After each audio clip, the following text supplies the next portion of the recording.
नमस्कार, स्वागत है आपका एमपी तक पर। मैं हूं रवीश पाल सिंह और एमपी तक की इस खास पेशकश एमपी फाइल्स में आज हम बात करने वाले हैं मध्य प्रदेश भारतीय जनता पार्टी के नए प्रदेश अध्यक्ष हेमंत खंडेलवाल के बारे में। दरअसल प्रदेश अध्यक्ष हेमंत खंडेलवाल ने 2 दिनों पहले भारतीय जनता पार्टी के जो युवा कार्यकर्ता है उनसे संवाद किया था और इस दौरान उन्होंने कई ऐसी बातें बोली जो खासतौर से भारतीय जनता युवा मोर्चा के जो पदाधिकारी होते हैं, जो कार्यकर्ता होते हैं, ये उन्हीं को ध्यान में रख के की गई थी। सोशल मीडिया में किस तरीके से वो अपनी बात सामने रख सकें, पार्टी के विचारों को सामने रखें, सरकार की योजनाओं के बारे में जानकारी दें। लेकिन इसकी बजाय जो युवा कार्यकर्ता हैं, युवा नेता हैं, वो खुद की पब्लिसिटी पर ज्यादा ध्यान दे रहे हैं। ये कहना है प्रदेश अध्यक्ष हेमंत खंडेलवाल का। उन्होंने ये भी कहा कि खुद से कहीं ज्यादा पार्टी की ब्रांडिंग पे ध्यान देना चाहिए। ऐसी कई सारी बातें हैं जो उन्होंने कही, लेकिन नए प्रदेश अध्यक्ष को आखिर ये सब क्यों कहना पड़ा, इसी पर आज हम चर्चा करेंगे। और हमारे साथ मध्य प्रदेश की राजनीति पर गहरी पकड़ रखने वाले वरिष्ठ पत्रकार रविंद्र जैन आज मौजूद हैं इस चर्चा में। रविंद्र जी, कई मर्तबा हम बात कर चुके हैं हेमंत खंडेलवाल के बारे में या सूबे की सियासत से जुड़े हुए कई मसलों पर, लेकिन ये एक ऐसा मसला है जो सोचने पे मजबूर करता है कि अभी तो महीना भर भी नहीं हुआ है हेमंत खंडेलवाल को प्रदेश अध्यक्ष संभाले, लेकिन लगातार उनके जो बयान सामने आ रहे हैं, पुरानी परिपाटी को बदलने की कोशिश उनकी जरूर दिख रही है। वो कहते हैं कि कार्यकर्ता जो है वो ज्यादा भोपाल के चक्कर ना काटे, नेता भोपाल के चक्कर ज्यादा ना काटे, अपने क्षेत्र में रहे। उन्होंने ये भी नसीहत दी कि मेरे नाम से कोई उगाही ना कर ले, इस पर ध्यान जरूर दें, मेरे अलावा राजनीति में कोई नहीं है मेरे परिवार का। तो अब उन्होंने कहा है कि अपनी ब्रांडिंग से ज्यादा पार्टी की ब्रांडिंग पे, सरकार की ब्रांडिंग पे, उसकी योजनाओं की ब्रांडिंग पे ज्यादा ध्यान देना चाहिए। तो इसकी वजह क्या लगती है आपको? सीधा सीधा संदेश है कि मेरा अपना कोई एजेंडा नहीं है, जो कुछ एजेंडा है वो मुख्यमंत्री जी का है। हमें सरकार के साथ चलना है। सरकार है तो सब कुछ है, सरकार नहीं है तो कुछ नहीं है। तो उन्होंने कार्यकर्ताओं को सीधा संदेश दे दिया है कि हमारा फोकस सरकार बनी रहे, सरकार का प्रचार हो। एक दूसरा क्या है कि हेमंत खंडेलवाल जी ये भी एक संदेश दे रहे हैं कि मैं अपने बलबूते पे अध्यक्ष नहीं बनाऊं, सरकार के बलबूते पे बनाऊं, यानी मुख्यमंत्री के बलबूते पे बनाऊं। तो मुख्यमंत्री भी ये संदेश लगातार नीचे तक जा रहा है कि पहले जो अध्यक्ष है बीडी शर्मा जी, उनका और मुख्यमंत्री के बीच में तालमेल अच्छा नहीं था। हेमंत खंडेलवाल जी ने डे 1 से, पहले दिन से संदेश देने की कोशिश की है कि मैं सरकार को साथ लेके चलूंगा, मैं सरकार का प्रचार करूंगा, मेरे कार्यकर्ता करेंगे, मेरी पार्टी करेगी। तो एक संदेश ये है। लेकिन अभी जी एक बात और है, सिद्धांतों की बात भी लगातार हो रही है और मैं देख रहा हूं कि आप वसूली मत करना, ये नहीं करना। यदि पार्टी में किसी भी पार्टी के किसी नेता के 2 चेहरे नहीं हो तो वो नेता ही नहीं। कथनी करनी में कितना अंतर होता है आप और हम सब जानते हैं।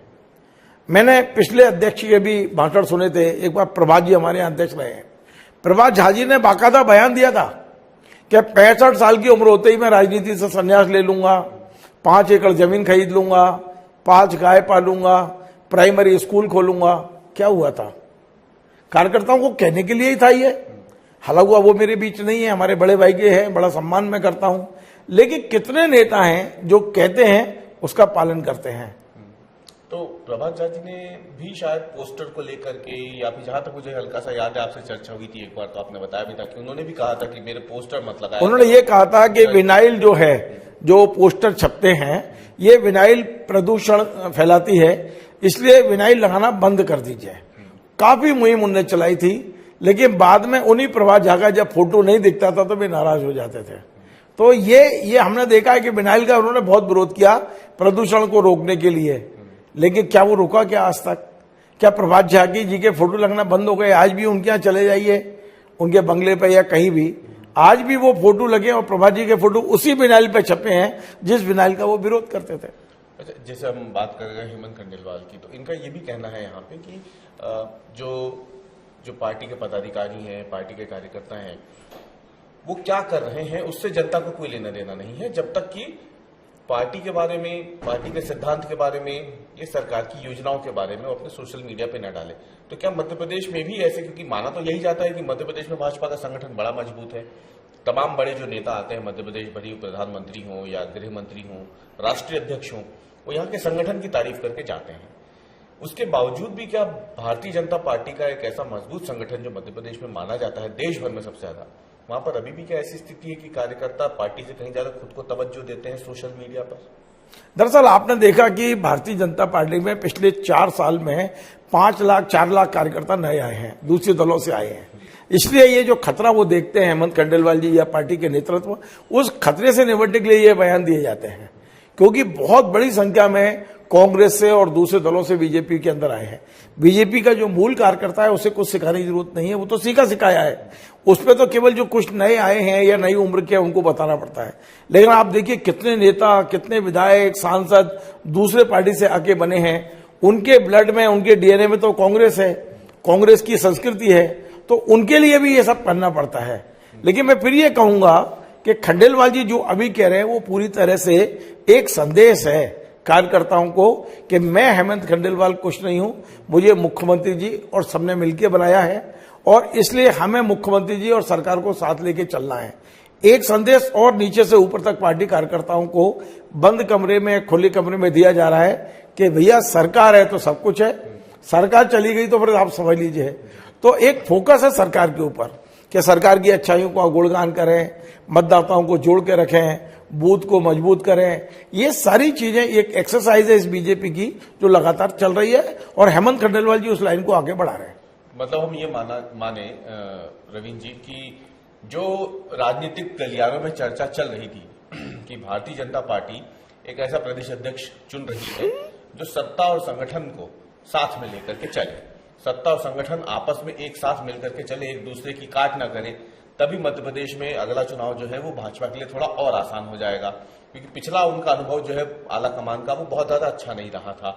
इसी वजह से उन्होंने इस बार ये तय किया था कि मुख्यमंत्री की पसंद का कोई प्रदेश अध्यक्ष हो, तो हेमंत खंडेलवाल का नाम आया और चर्चा तकरीबन 4-5 महीनों से लगातार चल रही थी।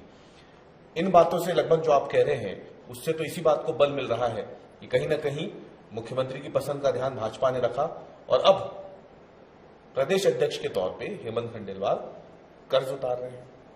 हाँ, इसको आप कह सकते हैं, लेकिन हेमंत खंडेलवाल जिस परंपरा से आए हैं, आपको पता है उनके पिताजी विजय खंडेलवाल साहब मध्य प्रदेश भारतीय जनता पार्टी के संस्थापक सदस्य थे। उन्होंने भारतीय जनता पार्टी को सींचा है अपने धन से और अपने श्रम से, दोनों से सींचा है उन्होंने। उस परंपरा से आते हैं तो निश्चित तौर पर उनके डीएनए में भारतीय जनता पार्टी, जनसंघ और संघ के ये तीनों के संस्कार है और वही उनके मुख से निकलता भी है। और जहां तक ये है कि देखिए उनका तो इतना ज्यादा मतलब कहना चाहिए अनुशासन और समर्पण, दोनों चीजें इस कदर घुट्टी में मिली है उन्हें कि यदि उनको किसी ने आगे बढ़ाया है, संगठन ने बढ़ाया है, सरकार ने बढ़ाया है, तो उनके प्रति उनका समर्पण। हमने तो विजय जी को भी काम करते देखा है, मैंने उनके साथ लंबे समय काम किया है, मैं दिल्ली में भी सांसद के रूप में मिलता था उनसे, तो उनका इतना ज्यादा समर्पण इस पार्टी के प्रति है। मुझे लगता है कि वो परंपरा, अभी जो कोऑर्डिनेशन कम हो गया था ना, देखिए बीडी शर्मा जी के और मोहन यादव जी के बीच में या शिवराज सिंह के बीच में जो कोऑर्डिनेशन होना था उसकी कमी थी। और अब मुझे लगता है कि हेमंत खंडेलवाल और मोहन यादव दोनों मिलकर इस पर फोकस कर रहे हैं कि हम दोनों कहीं अलग नहीं है, हमारे बीच में दूरी नहीं है। और ये संदेश केवल ये नहीं दे रहे, वो भी दे रहे हैं, वो भी हेमंत खंडेलवाल जी को साथ लेके चल रहे हैं। आप यदि फोटो देखेंगे तो एक ही माला में दोनों चेहरे आजकल दिखाई दे रहे हैं। तो ये एक पूरी सुनियोजित तरीके से हो रहा है। और हेमंत खंडेलवाल जी ने अभी तक जो बयान दिए हैं निश्चित तौर पर पार्टी कार्यकर्ताओं को एक नया उत्साह तो दे रहे हैं। वो बहुत बहुत धन्यवाद हमसे बात करने के लिए रविंद्र जी। तो रविंद्र जी की माने तो जाहिर सी बात है कि लगभग अंदेशा पहले से ही था कि सत्ता और संगठन एक साथ रहें, मिलकर रहें, इसीलिए जानबूझ करके एक ऐसे नाम को आगे किया गया था जो कहीं ना कहीं मुख्यमंत्री की भी पसंद था और आला कमान भी चाहता था कि ऐसा ही हो, ताकि लंबे समय से जो नेतृत्व का एक चेहरा मध्य प्रदेश में बदलाव की बातें हो रही थी, अगर वो बदला है तो कम से कम उसके साथ एक ऐसा प्रदेश अध्यक्ष दिया जाए जो साथ में मिलकर काम करे, न कि हमेशा उसकी काट के रूप में काम करे। और इसलिए अब जिस तरीके से बयान लगातार प्रदेश अध्यक्ष के सामने आ रहे हैं, कहीं ना कहीं वो इस बात को साफ तौर पे स्वीकार कर रहे हैं कि मुख्यमंत्री और प्रदेश अध्यक्ष मध्य प्रदेश में कम से कम अब एक साथ मिल करके काम करने के लिए आगे चल पड़े हैं, जिसका फायदा कहीं ना कहीं आने वाले समय में राजनीतिक विशेषज्ञ मानते हैं कि चुनावों में देखने को भी मिल सकता है। तो हमारी आज की इस विश्लेषण में इतना ही। कल हम फिर हाजिर होंगे एमपी फाइल्स में एक नए मुद्दे और नए विश्लेषण के साथ। तब तक के लिए धन्यवाद।